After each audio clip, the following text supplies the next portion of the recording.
ये सवाल तो हम मोदी जी से भी पूछते हैं, अपने प्रधानमंत्री से। जब ये 2014 के अंदर आए और ये लाल किले पर तकरीर की, ये जो बोलता है उसका उल्टा करता है हमारा प्रधानमंत्री। बिस्मिल्लाहिर्रहमानिर्रहीम। अस्सलाम वालेकुम मेरे प्यारे भाइयों और बहनों, welcome back to my new channel Shami Rekha reaction. आज हम जिस टॉपिक पर रिएक्शन करने वाले हैं वो बाबरी मस्जिद की तारीख और उसकी पूरी हिस्ट्री को याद दोहराने वाला है, जैसे कि बाबरी मस्जिद के साथ कब, कैसे और क्या हुआ था, क्योंकि ये टॉपिक हर मुसलमान के लिए बहुत डिफ़िकल्ट रहा है। और आज की इस वीडियो में ये हम सवाल बाबरी तो हम मस्जिद मोदी की जी पूरी से भी हिस्ट्री पूछते को हैं अपने समझने की प्रधानमंत्री से। कोशिश जब ये करेंगे। तो 2014 के उम्मीद अंदर करती हूँ मेरे आए और साथ एंड तक पार्लियामेंट बने रहिएगा। चैनल पर नए ये हो लाल तो किले पर प्लीज़ तकरीर की, सब्सक्राइब ज़रूर वो कर लाल किले का लीजिएगा। तकरीर आप जाकर देख लीजिए, हिंदी में भी आपको मिल जाएगी। उसमें उन्होंने कहा कि मैं 10 साल में चाहता हूं कि मस्जिद मंदिर के जो झगड़े उसको हम ठंडे बस्ते में रख दें। और इस बंदे ने क्या किया?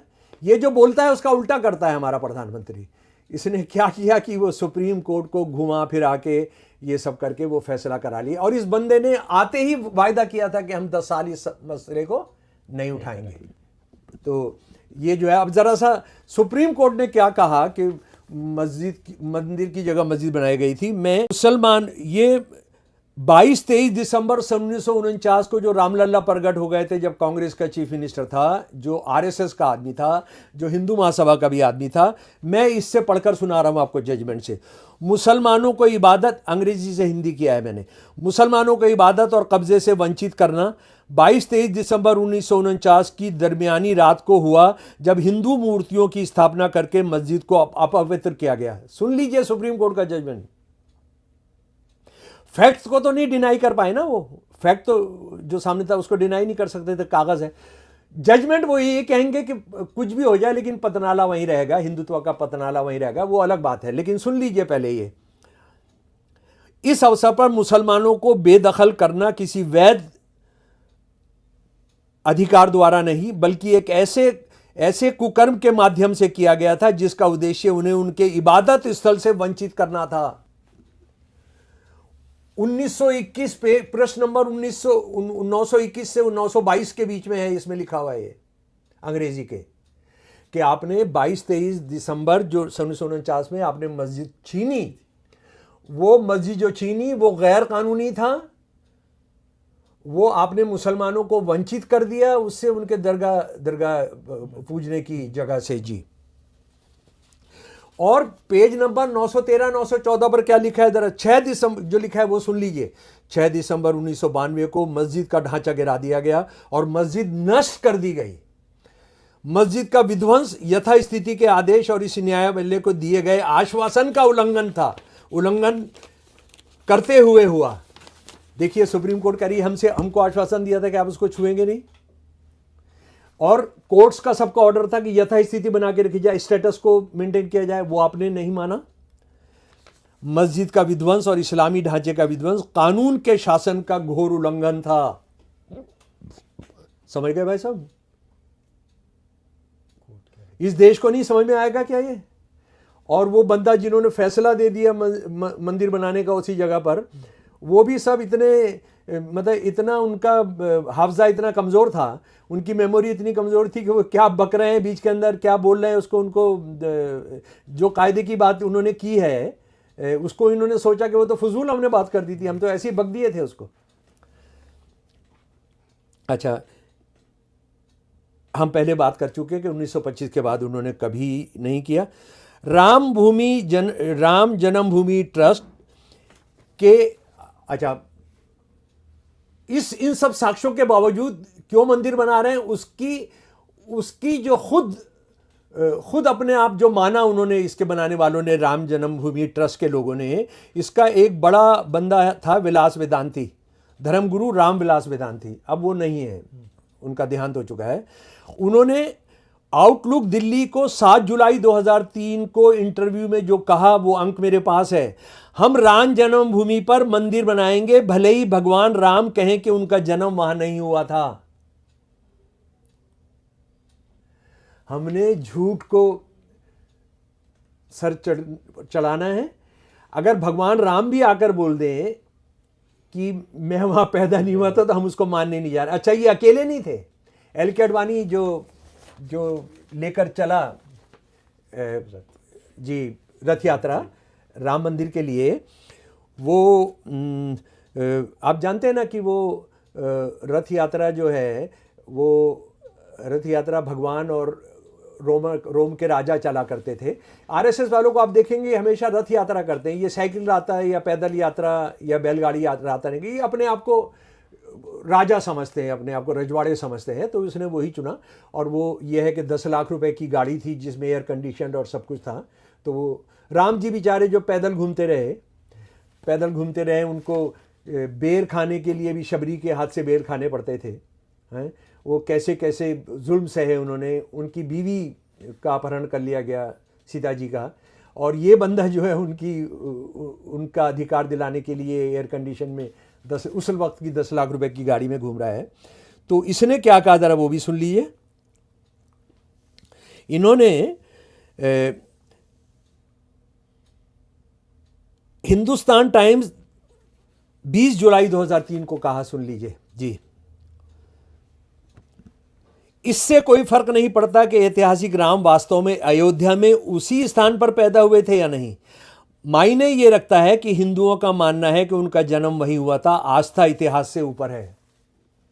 हमारा जो विश्वास है वो, हाँ, मेरी पत्नी जो है, मेरी पत्नी पर मेरे को ये हो जाए कि मेरी पत्नी जो है वफादार नहीं है, बस मुझे विश्वास हो जाए, आस्था हो जाए, तो सच क्या है मेरे को उससे मतलब नहीं। मैंने उसको बाहर निकाल देना है, मैंने मारना है, पीटना है, उसके साथ करना है ना।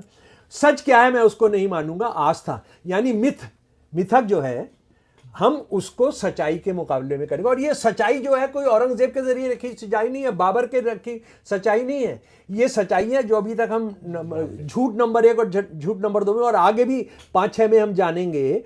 वो सच्चाइयां वो हैं जो हिंदूवादी सच्चाई है। उसके बाद कि एक और सवाल जो पूछा जाना चाहिए कि भाई अयोध्या के अंदर सैकड़ों राम मंदिर हैं, अब तो सारे ख़त्म करके उनको एक ही राम मंदिर कर दिया गया क्योंकि उससे दुकानदारी में फ़र्क पड़ता। सारे उदारीकरण, वो पुनरुद्धार के नाम पे जो किया गया, वहाँ सारे मंदिर जो राम के मंदिर से उन सबको मतलब अब वो एग्जिस्ट नहीं करते। अब तो बस एक राम मंदिर है और सारी दुनिया में ही एक राम मंदिर है अब जी। बाबर ने यही मंदिर क्यों गिराया, सिर्फ बाकी राम मंदिर क्यों नहीं गिराए, ये सवाल भी पूछा जाना है। भाई राम से अगर उसको इतनी नफरत थी कि जब वो उनकी पैदाइश की जगह को खोद देगा, हालांकि बाबर तो आया नहीं, उनका जो उनके कोई रजवाड़े जो थे वो मुसलमान कोई जमींदार जो थे उन्होंने बनाया, बाकी मंदिर क्यों नहीं तोड़े जी। नंबर 2 हो गया जनाब। अब नंबर 3 पर आते हैं हम। झूठ नंबर 3। झूठ नंबर 3 क्या कह रहा है? झूठ नंबर 3 के अनुसार बाबरी मस्जिद की जगह पर राम मंदिर का निर्माण कुछ सौ साल पहले मूर्ति भंजक यानी मूर्ति तोड़ने के नतीजे में नष्ट हुए एक मंदिर की पुनर्स्थापना हेतु पुनर्स्थापनात्मक न्याय प्राप्त करने की आवश्यकता है। यानी एक न्याय के जरिए, जस्ट कोर्ट के जरिए न्याय हासिल करना था जी। इसको अगर अंग्रेजी में अगर आप करेंगे तो ये रहेगा restorative justice to re-establish a Hindu temple that had been destroyed as a result of iconoclasm a few hundred years ago। कि हमने असल में जस्टिस में, न्याय में एक रेस्टोरेटिव जस्टिस होता है कि पुराना आपको बहुत पहले से कोई जुल्म किया गया है तो आप उसको सही करा सकते हैं। हाँ, लेकिन आप जो सही करा रहे हैं, जो नहीं था उसको सही करा रहे हैं जी। राम मंदिर उस जमाने में हिंदुओं के लिए बहुत बड़ा एक सिंबॉलिक और भावनात्मक मामला था। इस डिमोलिशन से जो आघात पहुंचा वह पीढ़ियों से चला आ रहा है और हिंदुओं के मानस पर आज भी प्रभाव डाल रहा है और इसने ऐतिहासिक रूप से भारत में हिंदू मुस्लिम तनाव में योगदान दिया है और आज भी योगदान दे रहा है। अच्छा, अब बताइए, अब जरा सच पर आइए। इस तर्क के अनुसार भारत में मुस्लिम नामों वाले शासकों का शासन मूर्ति तोड़ने वालों का इस्लामी शासन था। यानी वो ये मान रहे हैं कि मुसलमान रूल जो था वो मूर्ति तोड़ने वालों का शासन था। ठीक है जी, आपने कहा, हमने मान लिया। केवल 19वीं शताब्दी के शुरुआत में विकसित मुस्लिम इतिहास का ये आख्यान ऐतिहासिक तथ्यों और यहाँ तक कि सामान्य ज्ञान से भी खिलाफ है। ये जो आप आज कर रहे हैं कि ये मुस्लिम राज था, वो जो हिंदू व्याख्यान है, हिंदू कथानक है, और जो ऐतिहासिक कथानक है, उस सब के ऐतिहासिक फैक्ट है, उस सब के खिलाफ है। लगभग 1000 पिछला हमारा एपिसोड इसी पर था। मुझे लगता है कि उस एपिसोड का भी आप लिंक लगा देंगे, इसमें लिंक लगा देंगे। 1000 साल के मुसलमान शासन के बावजूद 75% लोग हिंदू रहे। 1871-72 का सेंसस हमने बात की थी। मुसलमान 21.5%, हिंदू सिख 73.5%। ठीक है जी। और मुगल राज किसने चलाया? सारे लीडिंग कमांडर कौन थे? हिंदू थे। जयसिंह 1, जयसिंह 2 शिवाजी से लड़ने गए। मान सिंह, अकबर का साला जो है, वो राणा प्रताप से लड़ने गया। अकबर कभी नहीं गया लड़ने उधर। औरंगजेब कभी भी शिवाजी से लड़ने गया। दारा शिकोह को किसने मारा? जयसिंह 1 पकड़ कर लेकर आया और औरंगजेब के हवाले किया। शिवाजी को गिरफ्तार फंसाकर यहां लाकर जो गिरफ्तार करवाया, वो किसने करवाया? जयसिंह 2 ने करवाया। तो ये किसने किया? और अगर इस देश को जानेंगे नहीं कि जो मुसलमान राज था, मुसलमानों का जो राज था, वो असल में हिंदुओं की ऊंची जातियों का राज था, तो जो बदला लेना है पकड़ो ना, उनको पकड़ो। रावण कोई मुसलमान नहीं था, सीता जी का अपहरण करने वाला, उनके साथ जो बहुत बुरा सलूक करना चाहता था। तो उनका ये मुसलमानों से क्या लेना है? मुगलों का मुसलमानों से क्या लेना देना? और मुगल राज को जिसको आप बोलते हो, जिसमें आप अभी एक नई किताब आई है मेरे प्यारे दोस्तों, वो किताब है जी, ये जो मुगल राज था, मुगल राज के बारे में पिछली बार मैंने आपको वो दस्तावेज दिखाई थी, मसीरुल अमरा। उसका हिंदी वर्जन भी दिखाया था, जो काशी का एक हिंदूवादी संगठन ने छापा था। वो उसका लिंक है, आप वो देख लीजिएगा। ये एक नई किताब आई है, बहुत इंपॉर्टेंट। जो मेरे दोस्त अंग्रेजी का पढ़ सकते हैं वो इसको ज़रूर पढ़ें। ये बहुत इंपॉर्टेंट किताब है। ये जो मुसलमान राज जिसकी आप बात करते हैं, उसको चलाने वाले, वो तो मिलिट्री अफसर की हमने बात की थी। ये दूसरा, मतलब 50 नाम हैं जिसके अंदर बाबर से लेकर और बहादुर शाह जफर तक कितने सेठों ने, कितने प्राइम मिनिस्टर्स ने इसके अंदर काम किया है। कुछ नाम हैं, बनारसी दास, उसके बाद चंद्रभान ब्राह्मण, दुर्गा कुली, और मतलब आप नाम लिखते लिखते आप परेशान हो जाएंगे। और ये जो किताब है, ये जगजीत लाली इतिहासकार हैं लंदन से, इन्होंने जो उस जमाने के ओरिजिनल दस्तावेजों से जो निकाली हैं, आप हैरान रह जाएंगे। वजीर आला आमतौर पर कायस्थ हैं। प्राइम मिनिस्टर जो है वो कौन है? वो आमतौर पर कायस्थ हैं, दूसरे लोग नहीं हैं। रेवेन्यू मिनिस्टर कौन है? कायस्थ हैं या ब्राह्मण हैं। सारा पैसा जो ट्रेड कर रहे हैं इंडिया के अंदर और इंडिया से बाहर भी, औरंगजेब के ज़माने के आते आते खरबों रुपए की बाहर से ट्रेड हो रही है, वो सारे के सारे हिंदू बिजनेसमैन कर रहे हैं। कहाँ से? कन्नौज से, कहाँ से? जौनपुर से, इन शहरों से, संभल से। उनकी ऑटोबायोग्राफीज, उनके आत्मकथाएं इनको मिली हैं, जो उन्होंने सारी रिप्रोड्यूस की हैं। तो मेरे प्यारे दोस्तों, ये जो सारे के सारे काम हैं, वो हिंदू ऊंची जातियां उससे क्या बाहर थी? और हम ये जानना चाहते हैं कि मुगलों ने अपनी सल्तनत का नाम इस्लामी सल्तनत क्यों नहीं रखा, या उससे पहले मुसलमान नाम की जो फैमिलीज थी जो राज कर रही थी, उन्होंने कभी भी इसको अपना इस्लामी राष्ट्र घोषित क्यों नहीं किया? इन्होंने उसका अपना नाम लोधी रखा, अपना मुगल रखा, गुलाम खानदान रखा, उन्होंने सलातीन रखा अपने, उसको सुल्तान यानी रूलर्स। तो इसका जवाब देना होगा, क्योंकि उनको हिंदू ऊंची जातियों के रहते हुए यहाँ पे मुसलमान करने की जरूरत नहीं। वो इनको अपनी लड़कियां रोटी रोजी का रिश्ता करने के लिए तैयार थे। तो आप आज के मुसलमानों को से उसको जिम्मेदार ठहराते हैं और उनका बदला नहीं चाहते। एक सवाल मैं और पूछना चाहता हूं। मोदी जी ने कहा वहां भाषण करते हुए 500 साल की नाइंसाफी का बदला ले लिया। 500 साल की नाइंसाफी। अच्छा, यानी बाबरी मस्जिद मंदिर पर बनाई गई थी, जो आपके ही सारे लोग, आपकी सुप्रीम कोर्ट जो आपको अपने घर पर बुलाकर पूजा पाठ कराती है, जो ये कहती है कि मैंने भगवान राम से पूछकर फैसला किया, समझ में नहीं आ रहा था मेरे, तो मैंने जो वहाँ राम मंदिर बनाने का आदेश दिया वो तो मैंने भगवान से पूछा। ज़रा सा ये बताइए मोदी जी और आरएसएस वालों, और जो मुसलमान ईमानदारी से इसको भारत अपने देश को बचाने के लिए लड़ाई को लड़ना चाहते हैं, उन्होंने ये पूछना चाहिए, प्रोग्रेसिव हिंदुओं ने पूछना चाहिए, आम लोगों ने पूछना चाहिए कि भाई ये तो एक स्ट्रक्चर का मामला था ना, एक ढांचे का मामला था। पर हमको एक बात बताइए, ये जो हैं दयानंद सरस्वती ये कहते हैं कि भगवान राम 5000 साल पहले पैदा हुए थे। असल में गोलवलकर और सावरकर का इसमें लगभग जमीन आसमान का फर्क है। वो भगवान राम का जो युग बताते हैं, एक बताते हैं 8 सेंचुरी पहले थे, एक बताते हैं 80 सेंचुरी पहले थे।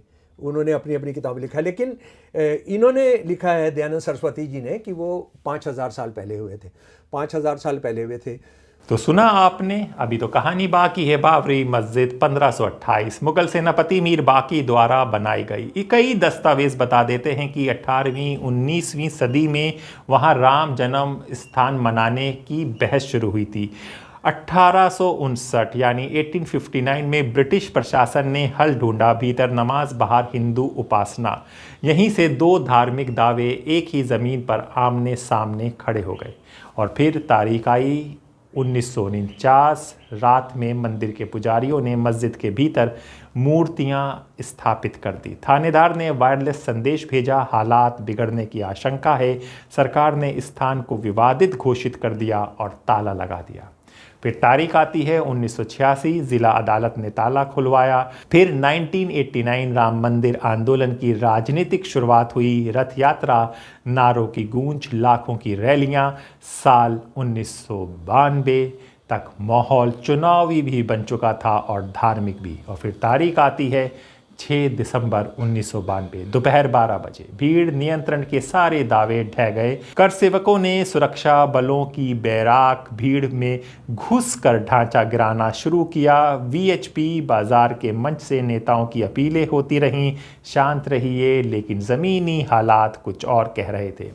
5 बजते हैं, ढांचा पूरी तरह गिर चुका था। देश भर में दंगे, 2000 से अधिक मौतें। कांग्रेस, बीजेपी, सपा सभी की राजनीति फिर से लिखी गई। इस घटना ने भारत के कानूनी, सामाजिक और राजनीतिक ढांचे को नया आकार दिया। और आगे शम्स साहब क्या कह रहे हैं वो सुनिए।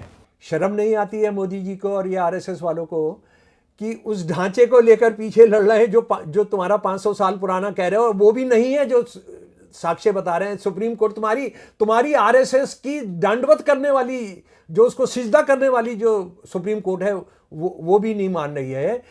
तो आप जो है, जिन्होंने भगवान राम को भिजवाया 14 साल के वनवास पर, क्या क्या जुल्म सहे उन्होंने, कैसे कैसे रहे।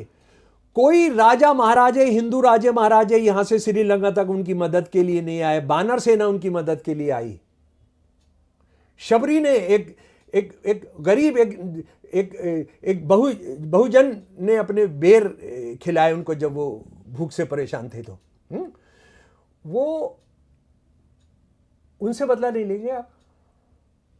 केकई को लेकर आपने भर्त्सना प्रस्ताव पास करना चाहिए नहीं करना चाहिए।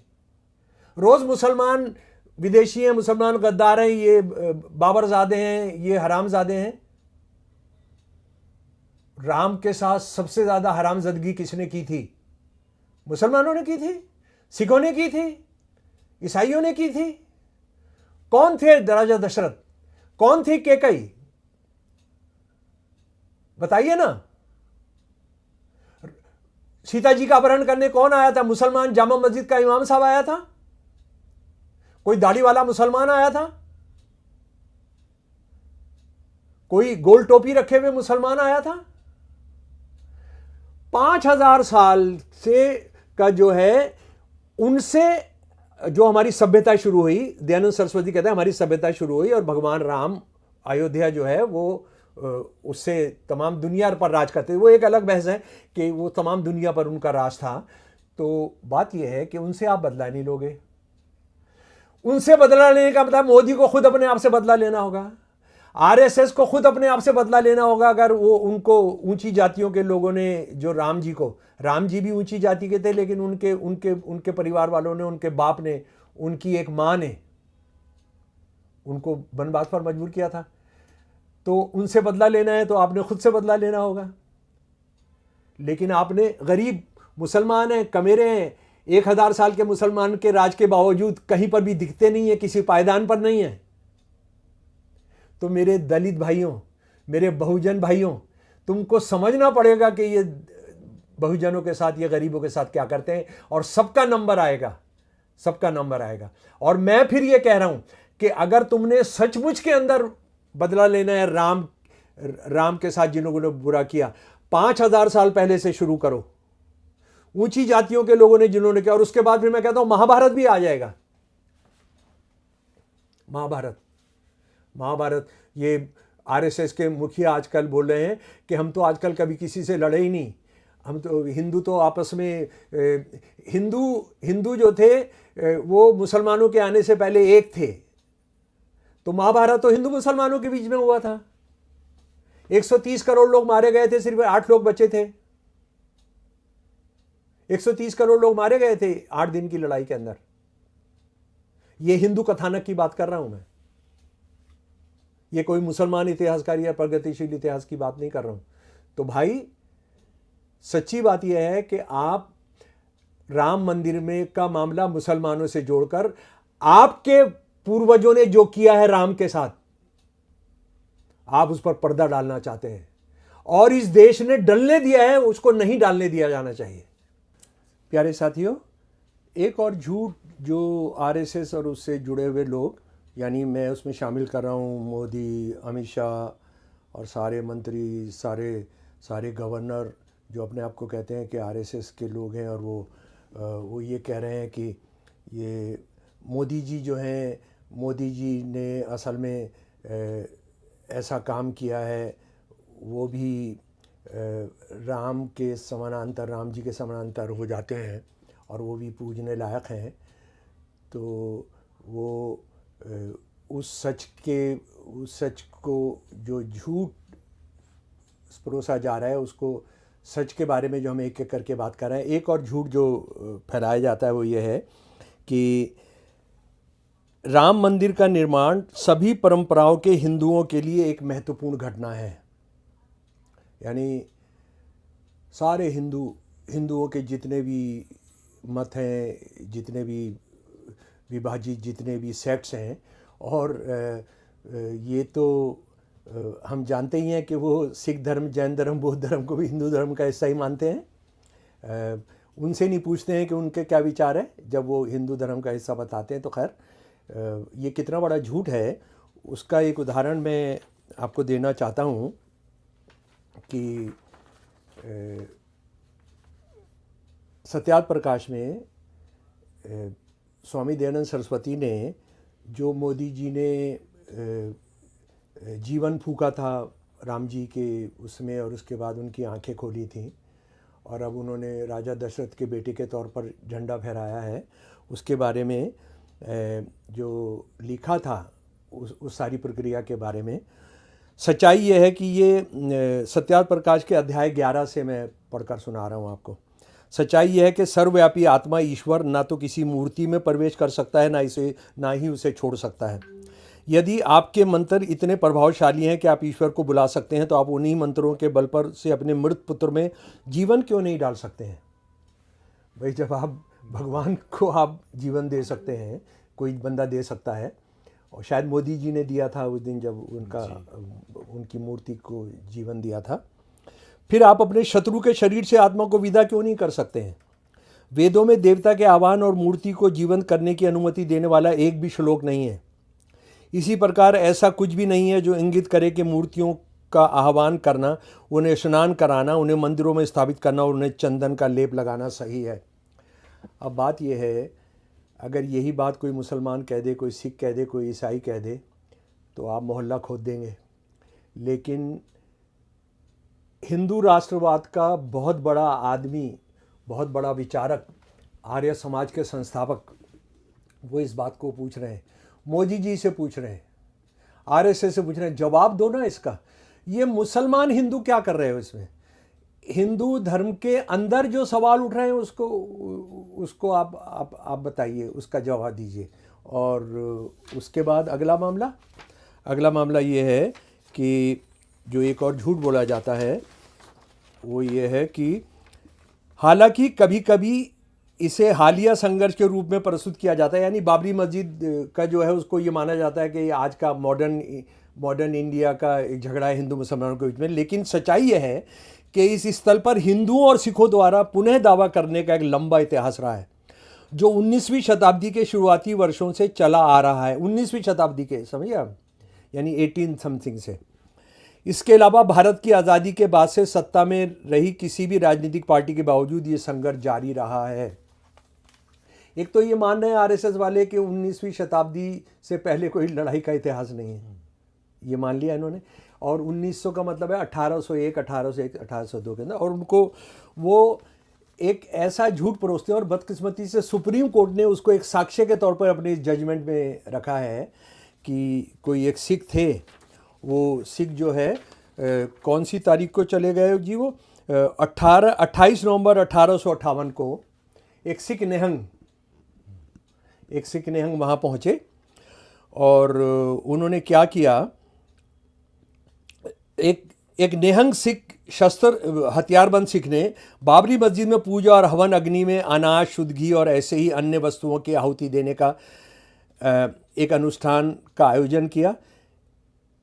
तो यानी एक सिख निहंग, उन्होंने क्या किया, वहाँ पूजा की, अर्चना की, और क्या क्या चढ़ाया वो आपने सुन लिया। अनाज, शुद्ध घी, अग्नि से किया। तो ये कितना बड़ा झूठ है कि सिख तो इसमें विश्वास ही नहीं करते हैं। सिख और हिंदू धर्म के अंदर जो अंतर है वो तो एक अंतर यही है कि वो ये मूर्ति पूजा और इस तरह की चीज़ों को आहुति नहीं देते, तो किताब को पूछते हैं। जैसे मुसलमान किताब को पूछते हैं, किताब को सबसे वो मानते हैं। तो ये तो एक बहुत साइंटिफिक बात है।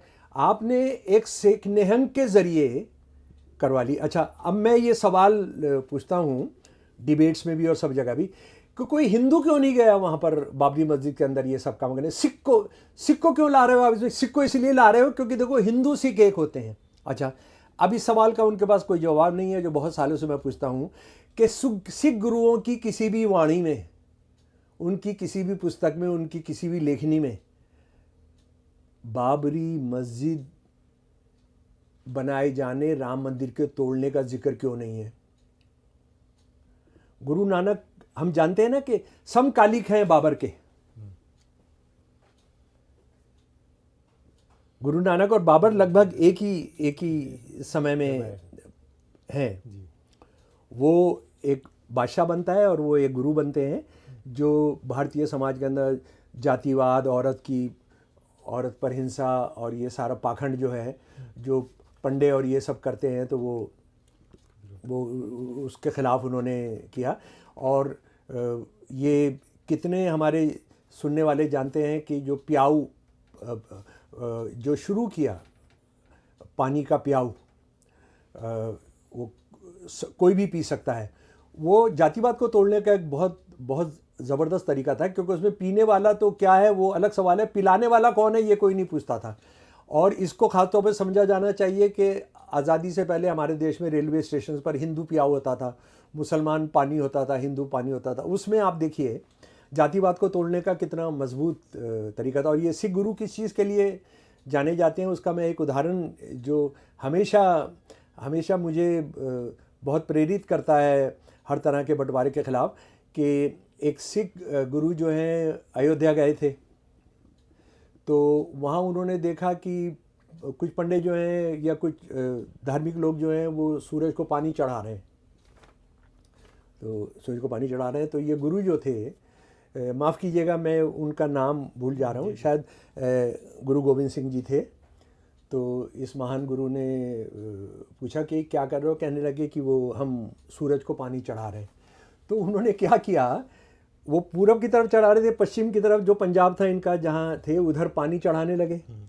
तो वो पंडे बहुत नाराज़ हो गए, या जो भी पानी चढ़ा रहे थे वो नाराज़ हो गए। उन्होंने कहा कि आप ये क्या कर रहे हो, ये तो आप बड़ी दुर्गति कर रहे हो आप ये सब करके। उन्होंने कहा क्या हुआ, आप क्या कर रहे थे? हम तो सूर्य को पानी चढ़ा दो। पूरा सूरज जो है करोड़ों किलोमीटर दूर है, मील दूर है, मैं अपने खेत को पानी दे रहा हूँ। मैं यहाँ से पंजाब में जो मेरा खेत है मैं उसको पानी दे रहा हूँ, जो तुम्हारा करोड़ों मील जा सकता है तो मेरे यहाँ भी जा सकता है। तो इस तरह से वो चुनौती देते थे। और ये जो गुरु हैं अयोध्या भी गए हैं, इसके साक्ष्य हैं, इसके सबूत हैं। लेकिन कोई उन्होंने इस पर लिखा हो कि वहाँ देखो बाबरी मस्जिद बन गई है। क्योंकि बाबर तो जैसा मैंने बताया कि गुरु नानक जी के प्रकाश में आने से के साथ साथ ही वो जन्मा और उसका राज यहाँ स्थापित हुआ। तो आप कितना झूठ बोल सकते हैं कि ये हिंदू ही नहीं। हालांकि हिंदू कौन होता था? हिंदू तो वो होता था जो आर्यन होता था, जो संस्कृत बोलता था, जो आपके हिसाब से जो वेदों को मानता था। लेकिन बहुत सारे हिंदू तो उसके बाहर ही होते थे, और आप ही बाहर रखते थे। तो ये भी एक कि ये सब हिंदुओं का प्रोजेक्ट है, ये झूठ है। इसके बाद एक और झूठ जो बोला जाता है, एक ये है कि आपने मस्जिद तोड़ दी, कोई रोने वाला नहीं, कोई बोलने वाला नहीं। न्यायपालिका सुप्रीम कोर्ट आपकी जेब में बैठी है, हिंदुत्ववाद की जेब में बैठी है या गोद में बैठी है, कुछ भी कह लीजिए। मुझे कोई भी टर्म यूज़ करने में मुझे ज़रा से भी हिचक नहीं है। और वो तो कैसे बैठी थी वो तो चंद्रचूड़ साहब ने बता ही दिया कि मैंने भगवान से संपर्क किया, उनको मैंने पता नहीं ईमेल के ज़रिए किया या कैसे किया, जवाब कैसे आया, या व्हाट्सएप के ज़रिए किया होगा, कुछ ना कुछ तो जवाब आ गया कि नहीं तुम ये फ़ैसला कर दो। तो उन्होंने मंदिर बनाने का फ़ैसला करवा दिया था। तो ये हम जो है देखिए हमने मस्जिद तोड़ ली, लेकिन देखिए हमारा कितना बड़ा दिल है, हमारा कितना बड़ा दिल है कि हम एक मस्जिद बनाने की भी इजाज़त आपको देते हैं। वो मस्जिद बनी नहीं है, कभी नहीं बनेगी। और उसमें क्या क्या झूठ बोला गया। 22 किलोमीटर दूर बनाने वाली मस्जिद भारत की सबसे बड़ी मस्जिद होगी। मस्जिद मोहम्मद बिन अब्दुल्ला नाम से बनने वाली इस मस्जिद में एक बार में लगभग 9000 नमाजियों के बैठने की व्यवस्था होगी। आप ये जो हिंदूवादी ग्रुप्स हैं ज़रा इसको जाके देखिए। अरे मुसलमानों पर तो इतना एहसान कर दिया, वो तो मस्जिद वैसे ही गिरने वाली थी, ये तो हमने जो मस्जिद बने तो दुनिया की सबसे बड़ी मस्जिद होगी और क्या क्या होगा। अच्छा, अब ये सबसे बड़ी मस्जिद जो है जामा मस्जिद श्रीनगर में 33,000 नमाजी एक साथ नमाज़ पढ़ सकते हैं। ठीक है जी। जामा मस्जिद दिल्ली में 25,000 लोग एक साथ नमाज़ पढ़ सकते हैं। ताजुल मस्जिद भोपाल, मक्का मस्जिद और जामा मस्जिद आगरा तीनों में 10,000 से ज़्यादा नमाजी नमाज़ पढ़ सकते हैं, वज़ू कर सकते हैं। तो अयोध्या की सबसे बड़ी मस्जिद बताई जा रही है। मतलब कुछ भी बोल सकते हैं, किसी को भी झूठ बोल के अफवाह फैला सकते हैं।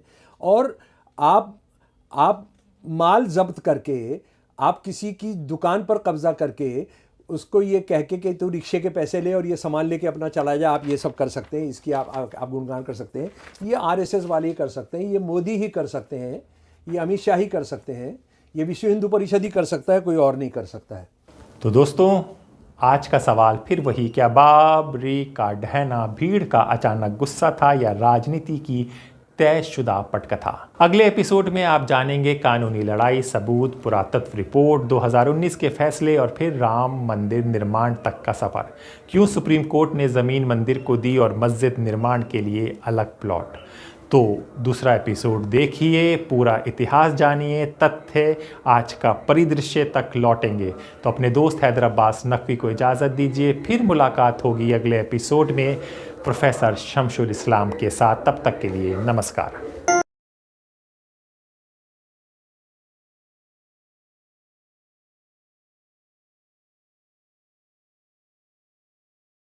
तो गाइस, बाबरी मस्जिद की ये हिस्ट्री हमें याद दिलाती है कि बेशक वक्त बदलता रहता है, लेकिन सच और इंसाफ कभी नहीं मिलता। आपका बाबरी मस्जिद को लेकर क्या कहना है, मुझे कमेंट करके ज़रूर बताइएगा।